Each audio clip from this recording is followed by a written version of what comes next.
बच्चों, अब plane mirror के बाद मैंने आपको कॉनकेव मिरर पढ़ा दिया। कॉनकेव मिरर से रिफ्लेक्शन आपको बता दिया, इमेज फॉर्मेशन बता दिया, रूल्स बता दिए। अब बताते हैं आपको कॉन्वेक्स मिरर। अब क्या करते हैं, rules for obtaining images formed by convex mirror. अब कॉन्वेक्स मिरर के लिए मैंने कुछ फिगर्स बना रखे हैं ऑलरेडी, आप इसको देखिए।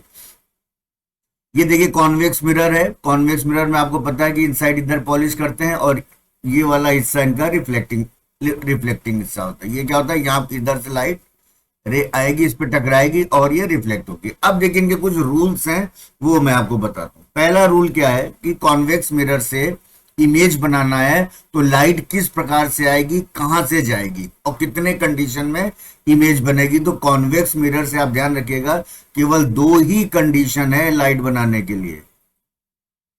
इमेज जो बनेगी केवल 2 कंडीशन में बनेगी। कॉनकेव में 6 कंडीशन में पोजीशन पर हमने ऑब्जेक्ट को रख करके उसकी इमेज बनाई थी। क्लियर है। अब इसमें देखिए रूल 1 है कि a ray of light which is parallel to principal axis after reflection it will appears to be coming from its focus in a convex mirror। अब convex mirror में ये कह रहा है कि मान लीजिए कोई लाइट जो कि प्रिंसिपल एक्सिस के पैरेलल आ रही। चलिए ये एक लाइट है जो प्रिंसिपल, ये देखिए ये प्रिंसिपल एक्सिस है आपका, प्रिंसिपल एक्सिस के पैरेलल आने वाली लाइट। अब देखिए ये कॉन्वेक्स मिरर है तो नीचे इधर फोकस नहीं है, इसका फोकस इधर है तो ये सेंटर ऑफ कर्वेचर है। तो ये क्या होगी, ये इधर से रिफ्लेक्ट हो जाएगी, ये रिफ्लेक्ट हो गई। अब रिफ्लेक्ट होने के बाद कहां जाएगी, ये फोकस पर आती हुई प्रतीत होगी, अपीयर होगी। ये इसलिए डॉटेड लाइन से बना रहे हैं, ये देखिए। अब इधर फोकस नहीं है, कॉन्वेक्स मिरर में राइट साइड में फोकस होता है और कॉनकेव मिरर में लेफ्ट साइड में फोकस और सेंटर ऑफ कर्वेचर होता है। क्यों, क्योंकि अब ये देखिए इसका अगर इसको सर्कल बनाएंगे तो पूरा ये सर्कल होगा, तो जिस साइड में सर्कल होगा उसी साइड में फोकस और सेंटर ऑफ कर्वेचर होगा। तो पहला नियम आपने पढ़ लिया कि अगर प्रिंसिपल एक्सिस के पैरेलल रे आ रही है, रिफ्लेक्शन के बाद फोकस से पास होती प्रतीत होगी। क्लियर हो गया। सेकेंड देखिए रूल क्या कह रहा है कि रे of light going towards the center of curvature after reflection it will back on the same path। बिल्कुल सेम कंडीशन रहेगी जैसे आपके कॉनकेव मिरर में। देखिए सेंटर ऑफ कर्वेचर है और ये है इसका फोकस। अब अगर कोई रे ऑफ लाइट ये इधर से आ रही है तो ये क्या होगी, अगर सेंटर ऑफ कर्वेचर से पास हो रही है तो ये जो सेंटर ऑफ कर्वेचर से पास होने वाली लाइन रिफ्लेक्शन के बाद वापस इसी पाथ से लौट जाएगी, यानी ये कहीं बेंड नहीं होगी, एकदम सीधी आएगी और सीधी ही चली जाएगी। अब देखिए तीसरा नियम क्या कह रहा है, a ray of light going towards the focus of a convex mirror, focus के पास अगर जा रही है तो becomes parallel to the principal axis after reflection. तो थर्ड कंडीशन ये है कि मान लीजिए कोई रे ऑफ लाइट है, अब ये आई यहां से, देखिए ये है इसका सेंटर ऑफ कर्वेचर और ये है फोकस।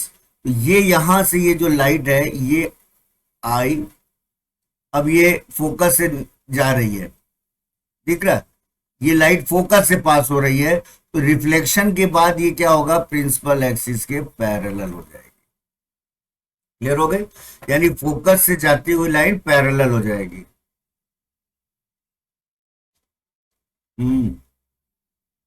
रे ऑफ लाइट, फोर्थ नियम है, a ray of light incident at the pole of convex mirror is reflected back making the same angle with the reflection। अब देखिए अगर चौथी कंडीशन पोल से आ रही है तो देखिए पोल पर ये टकराई और रिफ्लेक्शन के बाद लॉज ऑफ रिफ्लेक्शन को ये फॉलो करेगी, यानी ये एंगल आई हो गया और ये एंगल आर। चीज ये देखिए कि फोकस और centre of curvature right side है तो इसका मतलब है इमेज भी राइट साइड में ही बनेगी। और इमेज आपको पता है जब राइट साइड में बनती है तो वो कैसी इमेज होती है, ये होगी, ये यहाँ पे नोट देखिए पढ़िए, image formed by convex mirror is always behind the mirror, it is virtual, erect and smaller than object. Clear हो गया। तो अब ये दो कंडीशन में इमेज बनेगी और हमेशा राइट साइड में बनेगी और वर्चुअल, इरेक्ट और स्मॉलर देन ऑब्जेक्ट होगी। ठीक है, अब है formation of image by convex mirror. अब कॉन्वेक्स मिरर से formation of image by convex mirror, इससे हम करेंगे, इसकी दो ही कंडीशन है। पहली कंडीशन है when an object is placed between pole and infinity. अब यहां देखिए ये है पोल और इंफिनिटी, मान लीजिए यहां पर कहीं ऑब्जेक्ट इंफिनिटी पर रखा हुआ है, ये है आपकी ऑब्जेक्ट। क्लियर हो गया, ए बी ऑब्जेक्ट ले लिया। अब देखिए इसकी इमेज कैसे बनेगी। तो इसमें सबसे पहले तो देखिए जो प्रिंसिपल एक्सिस के जो पैरेलल रे आ रही है वो रिफ्लेक्ट हो जाएगी, पहली कंडीशन। और कहां से पास होगी, फोकस से। क्लियर हो गया। सेकेंड रे जो है यहां यहीं से निकलेगी, सेकेंड रे ये निकलेगी तो ये कहां जाएगी, सेंटर ऑफ कर्वेचर से ये। और सेंटर ऑफ कर्वेचर से आने वाली रे क्या होगी, इसी डायरेक्शन में वापस बाउंस, वापस बैक हो जाएगी। बैक हो जाएगी तो ये जहां पर ये दोनों एक दूसरे को लाइनें इंटरसेक्ट करेंगी वहां पर देखिए ये इसकी इमेज बन जाएगी। ये ऑब्जेक्ट था और ये बन गया इसकी इमेज। ठीक है, ये ए बी। अब इमेज बनी कैसे, सबसे पहले तो देखो behind the mirror between pole and focus, pole और फोकस के बीच में ये इमेज बन गई, वर्चुअल एंड इरेक्ट बन गई और डिमिनिश्ड छोटी बन गई। क्लियर है, तो ये पहला था कॉन्वेक्स मिरर से। अब सेकंड हम देखते हैं कि यहां पर देखिए सेकंड कंडीशन है कि when the object is at infinity, infinity पर अगर ऑब्जेक्ट है, मतलब आप मान लीजिए सन है, इज एट इंफिनिटी, तो इंफिनिटी पे हमने सन को मान लिया। तो यहां से देखिए एक रे तो ये आ जाएगी सन से और एक रे ये आ जाएगी, दो रे आप ले लीजिए। क्लियर है, यहां पे हमने मान लीजिए इंफिनिटी पे सन है, ये ऑब्जेक्ट हो गया। अब ये लाइट देखो, जो दो लाइट हमने लिया, ये जो इंसिडेंट रे है ये रिफ्लेक्ट हो जाएगी। तो जो रिफ्लेक्टेड रे है इसको हम क्या करेंगे, पीछे की तरफ बढ़ा देंगे, क्योंकि आपको रूल्स में यही बताया है। और सेकंड भी ये क्या होगी, ये रिफ्लेक्ट हो जाएगी। जो रिफ्लेक्टेड रे है इसको आप आराम से इसको आप पीछे पढ़ा दीजिए। जहां पर ये दोनों कट कर रही है यहां पर देखिए ये इसकी इमेज बन गई और यही होगा इसका फोकस और ये सेंटर ऑफ कर्वेचर। क्लियर हो गया बच्चों, तो ये हो गया कैरेक्टरिस्टिक क्या होगी, behind the mirror of at focus, focus पे बनेगी और मिरर। अब देखिए ये बन रहा है राइट साइड में बन रहा है, तो राइट साइड में जितने भी बनेंगे वो क्या बनेंगे, वर्चुअल एंड इरेक्ट बनेंगे और छोटे, डिमिनिश्ड मतलब छोटे। ठीक हो गया बच्चों, अब हम आगे चल। अब देखिए usages of convex mirror. Convex mirror का यूज कहां का होता है, ये होता है, देखिए कॉन्वेक्स मिरर की खासियत क्या होती है, enables a driver to view much larger area of the traffic behind him. Convex mirror जब लगा रहेगा तो अब आप ये देखिए जैसे कॉन्वेक्स मिरर है तो इसमें ज्यादा एरिया कवर होगा, क्योंकि इमेज बनेगी यहां पर आगे छोटी इमेज बनेगी, ये ज्यादा एरिया को ये कवर करेगा। आई बात समझ में, तो एक्सीडेंट का डर कम रहता है। दूसरा, a big convex mirror are used as the shop security mirror. Shop वगैरह में भी हम लगा देते हैं जिससे ज्यादा एरिया को कवर करता है, दूर से ही ज्यादा चीजें हमको देखने को मिल जाती हैं। अब देखिए distinguish between plane mirror, concave mirror and convex mirror. तीनों मिरर को हम पहचानेंगे कैसे, तो जो प्लेन मिरर है वो produces an angle an image of the same size. Plane mirror से सेम साइज की इमेज बनेगी, कॉनकेव मिरर से क्या बनेगी, मैग्नीफाइड इमेज, बड़ी इमेज बनती है, और कॉन्वेक्स मिरर से हमेशा छोटी इमेज बनेगी। क्लियर हो गया बच्चों, अब हम आते हैं एक न्यूमेरिकल करते हैं इसका। देखिए एक प्रॉब्लम ये है कॉन्वेक्स मिरर पर है कि no matter how far you stand from a mirror your image appears erect. आपकी इमेज सीधी दिख रही है, इरेक्ट मतलब सीधे दिख रही है, अब कितनी दूर इससे मतलब नहीं है। द मिरर में भी, अब मिरर कौन सी होगी, एनसीईआरटी बुक का क्वेश्चन है, प्लेन मिरर है, कॉनकेव मिरर है, कॉन्वेक्स मिरर है, या आइदर प्लेन और कॉन्वेक्स। अब देखिए एक तो प्लेन मिरर तो हमको दिख ही रहा है, क्यों, क्योंकि इरेक्ट इमेज बन रहा है। कॉनकेव मिरर में रियल एंड इन्वर्टेड बनता है, इसमें रियल एंड इन्वर्टेड बनता है, इसलिए ये तो होगा नहीं। ये हो सकता है कॉन्वेक्स मिरर में भी रियल एंड इरेक्ट बनता है, ठीक है, इसमें भी सॉरी वर्चुअल एंड इरेक्ट बनेगा। तो कॉन्वेक्स मिरर भी हो सकता है, प्लेन मिरर हो सकता है। ये कह रहा है आइदर प्लेन और कॉन्वेक्स, तो सही आंसर क्या हो गया, ये फोर्थ। क्लियर हो गया। क्वेश्चन है numerical problem based on convex mirror. इस क्वेश्चन में आपको काफी कुछ समझ में आ जाएगा निकालने के लिए। ये कह रहा है कि एन ऑब्जेक्ट, पहले तो प्रश्न को पढ़िए क्या क्या दिया हुआ और क्या हमें फाइंड करना। An object 5 centimetre high is at a distance of 10 centimetre from a convex mirror. Convex mirror से 10 सेंटीमीटर पे कोई ऑब्जेक्ट रखा है जिसकी हाइट है 5 सेंटीमीटर और रेडियस ऑफ कर्वेचर दिया हुआ है 30 सेंटीमीटर। अब आपको निकालना है nature, position and size of the image. तीन चीजें फाइंड करनी है। क्लियर है। गिवन क्या क्या है पहले इसकी बात करते हैं। देखो दिया हुआ है कॉन्वेक्स मिरर, तो कॉन्वेक्स मिरर में आपको पता है कुछ इस प्रकार से। अब ऑब्जेक्ट मान लीजिए, ऑब्जेक्ट हमेशा लेफ्ट में रखा जाएगा और ये है पोल, पोल से ऑब्जेक्ट की डिस्टेंस क्या होता है यू, और इमेज इधर बन जाएगी क्योंकि इसकी इमेज इधर बनती है, तो यू हमेशा क्या होगा, माइनस होगा, नेगेटिव होगा। क्लियर है। ये ऑब्जेक्ट हो गया जिसकी हाइट दी हुई है 5 सेंटीमीटर। ये 5 सेंटीमीटर हाइट का ऑब्जेक्ट है और ये दिया हुआ है पोल से, ये ए और बी ऑब्जेक्ट है। ये है दिया हुआ है 10 सेंटीमीटर, यानी यू दिया हुआ है -10 सेंटीमीटर। क्लियर है। तो गिवन में क्या क्या दिया हुआ है कि हाइट ऑफ ऑब्जेक्ट h1 दिया हुआ है 5 सेंटीमीटर, u दिया हुआ है -10 सेंटीमीटर। क्लियर हो गया। और रेडियस ऑफ कर्वेचर r दिया हुआ है 30 सेंटीमीटर। आपको फाइंड करना है v, v मतलब पोजीशन, इमेज की पोजीशन क्या है। दूसरा और क्या करना है, नेचर, नेचर मींस मैग्निफिकेशन, आपको ये फाइंड करना है। क्लियर हो गया।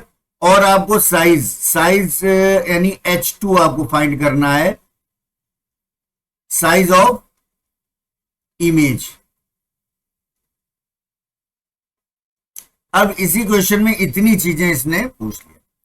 अब फॉर्मूला इसमें क्या क्या आपने पढ़ रखा है, कौन कौन से फॉर्मूले आप यूज कर सकते हैं। देखिए सारे फॉर्मूले मैं बता रहा हूं। इसमें एक फॉर्मूला तो लगेगा mirror formula 1/v plus 1/u is equal to 1/f। Clear है। एक फॉर्मूला यहां पे यूज होगा f is equal to r/2। क्यों होगा, क्योंकि रेडियस ऑफ कर्वेचर दिया हुआ है, फोकस नहीं दिया हुआ है, तो फोकस यहां से निकल जाएगा, निकाल लीजिए। तो फोकस क्या हो जाएगा r/2, ये दिया हुआ है 30/2, तो 15 सेंटीमीटर तो आपको फोकस हो गया। तो u मालूम हो गया, f मालूम हो गया, यहां से v निकाल लीजिए। ठीक है। तो अब v यहां से क्या हो जाएगा 1/v प्लस 1/-10, u कितना है 10, और ये हो गया 1/f।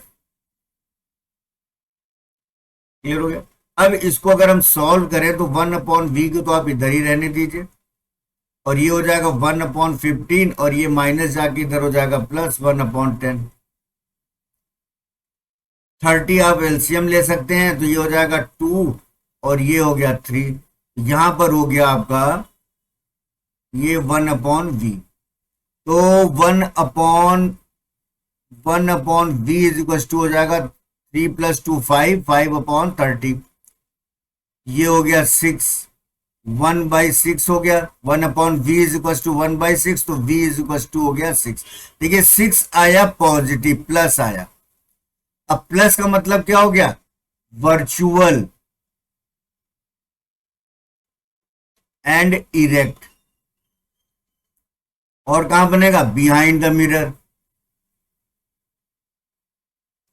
ये बातें सब समझ में आ रही है कि नहीं, इतनी बातें आपको क्लियर हो गई। तो v आपको मालूम हो गया, u मालूम हो गया। अब आपके पास क्या क्या चीजें हो गई, देखिए आपके पास v आपको हो गया 6, u है -10। क्लियर है? अब आप यहां से मैग्निफिकेशन फाइंड कर सकते हैं। चलिए इसको हम इरेज करते हैं।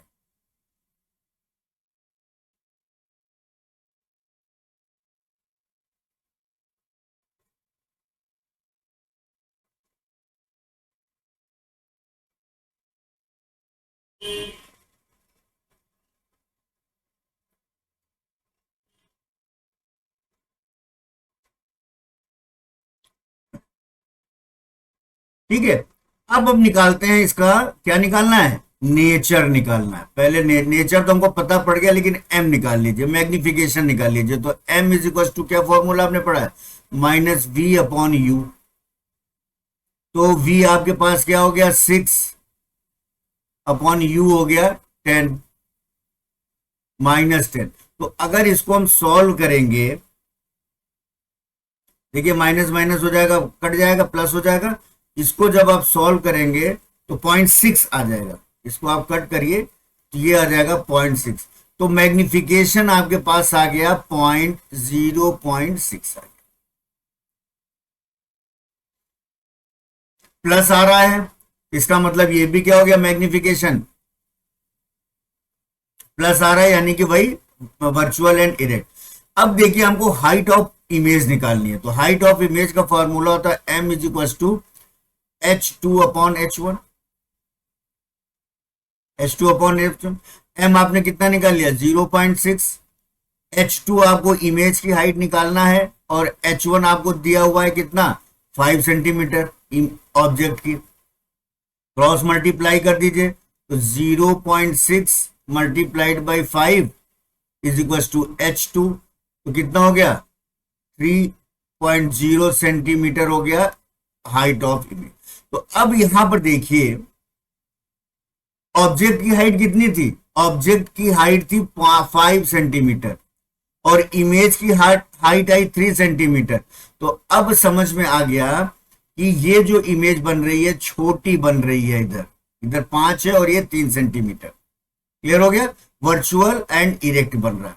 तो समझ, उम्मीद करता हूं बच्चों ये आपको कॉनकेव मिरर, कॉन्वेक्स मिरर और प्लेन मिरर समझ में आ गया होगा। मैं एक अलग वीडियो और बनाऊंगा जिसमें केवल न्यूमेरिकल प्रॉब्लम्स और लाइट से रिलेटेड क्वेश्चंस